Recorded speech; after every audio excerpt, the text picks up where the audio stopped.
मैंने ये सुना है कि इस प्रकरण में एक ठग को गिरफ्तार किया गया है। उत्तराखंड पुलिस ने एक ठग को गिरफ्तार किया है। मैं आपके समान मैं भी ये चाहता हूँ कि उत्तराखंड पुलिस उस ठग के प्रायोजन को सार्वजनिक करे कि वो किस प्रायोजन के लिए उसने ठगी की, उस ठगी में कौन कौन से लोग फंसे, जो लोग फंसे उनको इस ठगी में शामिल होने के लिए क्या उनका हेतु था, उनका मकसद क्या था, ये सब बातें उजागर होनी चाहिए। तो मैं तो भाई कई दिन से सो नहीं पाया।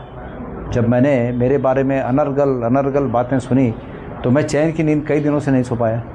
लेकिन मैं अभी भी बेचैन हूँ कि ये जो पूरा वाक़या है ये पूरा साफ़ होना चाहिए और जनता के सामने आना चाहिए। सर आपको भी फ़ोन आया बताइए। मैं देखिए, मैं हूँ अखड़ा आदमी, मुझे भी आया फ़ोन उसका। हाँ, आपको भी हटाने की, आपको पद से हटाने की बात। मैंने कहा भाई अभी हटा, कल हटाना तो आज हटा।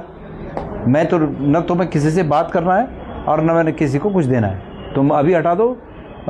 उसने मुझे कहा कि आपकी वजह से ये ऐसा ऐसा आरोप लगा रही हैं और आपकी वजह से पार्टी की छवि खराब हो रही है।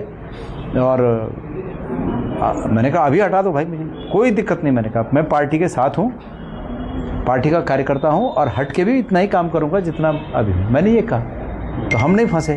तो पैसे की कुछ बात हुई सर? आपको विश्वास हुआ जैसे आपके पास फोन आएगा? भाई मुझे भी हुआ विश्वास। अब उसमें बताने में क्या है, मुझे भी ये विश्वास हुआ।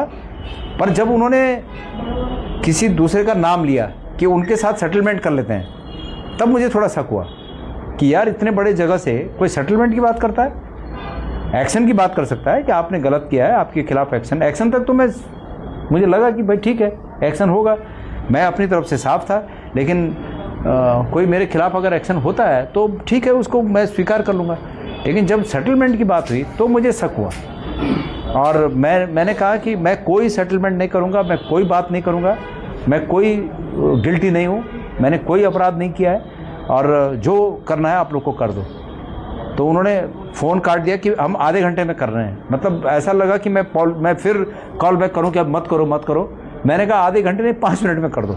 अध्यक्ष जी, अब तक इस प्रकरण में से विभिन्न तरह से लोग ये सूचना दे रहे थे कि कुछ लोग एक साजिश मेरे खिलाफ कर रहे हैं। और पहले 16 तारीख की बात आई, फिर उसके बाद 28-29 तारीख की बात आई कि कुछ ऐसा करने वाले हैं। मैं सोच नहीं पा रहा था कि क्या ऐसा है कि मतलब ऐसा कर रहे थे कि मेरे कोई बात बाहर आने वाली है क्या। मैंने कहा कुछ मेरी ज़िंदगी में ऐसा कुछ है ही नहीं कि मेरी कोई बात बाहर आए, क्या आएगी, मैं समझ ही नहीं पा रहा था। लेकिन वो यही बात थी और ख़ास करके ये हरिद्वार में मैंने सुना। ठीक है, तो यही बात रही होगी। पर जो भी है ये पुलिस का काम है, पुलिस अभी भी बहुत कुछ छुपा रही है। मैं जानता हूँ इसमें क्या क्या है, मैं बहुत अच्छी तरीके से जानता हूँ क्या क्या है, लेकिन पुलिस अभी भी छुपा रही है। पुलिस को कहीं से भी बात होगी कि भाई सब कुछ नहीं बताना है। लेकिन सर क्या आपको ये लगता है कि उसने नाम लिए हैं, पूछताछ में उसने सबके नाम लिए हैं। पुलिस का काम है उन नामों को उजागर करे, इसमें कौन कौन शामिल है। मेरा कोई बात ही नहीं है। अच्छा, पैसे की कितनी बात हुई थी? कुछ पैसे की मेरी जानकारी नहीं है भाई। आपके साथ कुछ पैसे की बात हुई? नहीं, मेरी जानकारी में नहीं है, मेरे से कोई पैसे की बात नहीं हुई। ये हुई कि मतलब ये जो आपको बदनाम कर रहे हैं, इनको हम ठीक कर देते हैं, वो बोल देते हैं, इनको समझा देते हैं, जो भी कुछ है कुछ कर दो इनको। मैंने कहा भाई मैं न कुछ करने वाला हूँ और न मेरा कोई लेना देना। आपको जो करना है, मेरे ऊपर कार्रवाई करनी है, मेरे को हटाना है, मैं बिल्कुल तैयार बैठा हुआ हूँ। लेकिन दिनेश भाई, एक सवाल ये भी है कि आखिर क्यों मर जाए? क्या आपको लगता है कि वो नहीं चाहते कि कांग्रेस जो है सत्ता में आए, एक ईमानदार नेतृत्व के रूप में आगे बढ़े?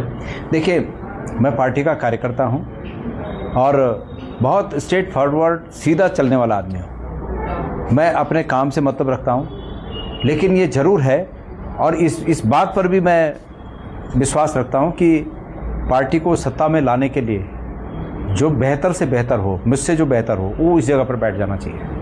मैं इस पर विश्वास रखता हूँ और मैं अपने काम में विश्वास रखता हूँ। जिस दिन मेरे खिलाफ ये बात आई सामने, मैंने उस दिन परमेश्वर को याद किया और मैं उस पर विश्वास करता हूँ। मुझे ज़्यादा मत पूछे, मैं भावुक हो जाऊँगा। मैं उतने दिनों से सो नहीं पाया।